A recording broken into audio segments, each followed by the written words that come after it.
Ladies and gentlemen, I am SidAlpha. Once upon a time, in a galaxy far, far away, there was a series of video games that attempted to create a blend between tactical strategy and traditional real-time strategy. One such fusion of mechanics resulted in Star Wars Empire at War. And while not perfect by any stretch of the imagination, Empire at War was touted as an amazing achievement of a video game, and it was one game that I recall easily sinking hundreds of hours into. And while the Star Wars branding lent a little to the game's claim to fame, it did have a fair number of reasons to be loved by millions of people the world over.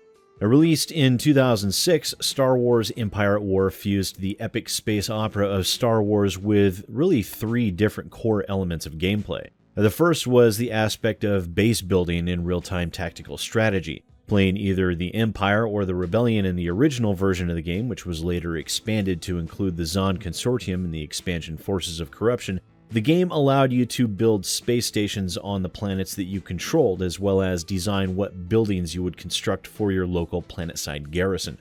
This included being able to construct your ground and space forces that you would use to bolster your defenses or, of course, to be able to attack your opponent. And given this was in real time, one had to keep a watchful eye on their opponents, where they moved their forces and where they might attack, or conversely, where they might be attacked more easily.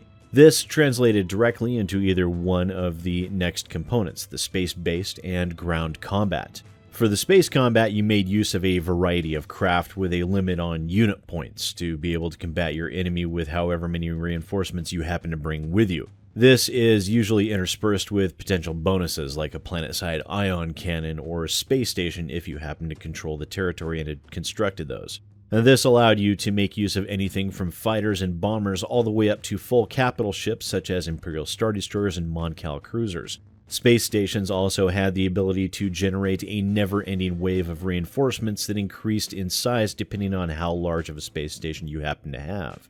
And then you also had the ground combat that, while basic when compared to even older real-time strategy games like StarCraft or Command & Conquer, this was more by design than oversight. The ground-based RTS was designed to promote faster gameplay. This again allowed automatic unit generation for the defenders depending on what buildings were constructed and relied upon unit points and reinforcements for both the attacker and defender. But unfortunately, as wonderful as this game was, eventually multiplayer support was shut down on May 31st of 2014. This was due to the multiplayer servers being hosted at GameSpy, and the shutdown that occurred was the entirety of GameSpy's multiplayer hosting platform, affecting an extremely large number of games, including Star Wars Empire at War. This left people being able to still play the single-player aspect of the game, but multiplayer was no longer a possibility, and the game was consigned to the graveyard for many people, at least until 2 weeks ago when, in an extremely surprising move, Petroglyph announced a new patch for the now 11-year-old game on Steam that not only added several bug fixes and enhancements, but also added Steam Workshop support for modders and also re-enabled multiplayer support via Steam's hosting servers. And in spite of this new lease on life for Empire at War, there were a large number of people that had grown frustrated over the announcement due to some very specific caveats in regards to the patch itself. Now first, the patch is for the Steam version of the game only, meaning that those who still own the physical copies of the game or had bought it on GOG are left out in the cold.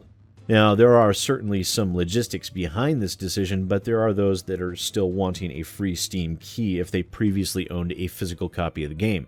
However, this would be extremely labor-intensive for Petroglyph to be able to track information in order to prevent someone with a key generator for the decade-old game being able to obtain a legitimate copy on Steam. Now, in response as to why the patch will only be for the Steam version of the game and why they will not issue Steam keys for those with CD keys, Petroglyph had the following to say. A patch would update the CD version of the code to behave similarly to the Steam version, the main purpose of which is to enable multiplayer support on Steam. However, the Steam client and servers authenticate who has purchased the game before it allows anyone to play online through its servers. Empire at War is not a free game, so if someone were to patch the CD version of the game to a similar state as that of the Steam version, the Steam servers would not authenticate that user to connect their matchmaking system because it wouldn't see that user as a licensed purchaser. This would be true for every game on Steam, it's not just Empire at War.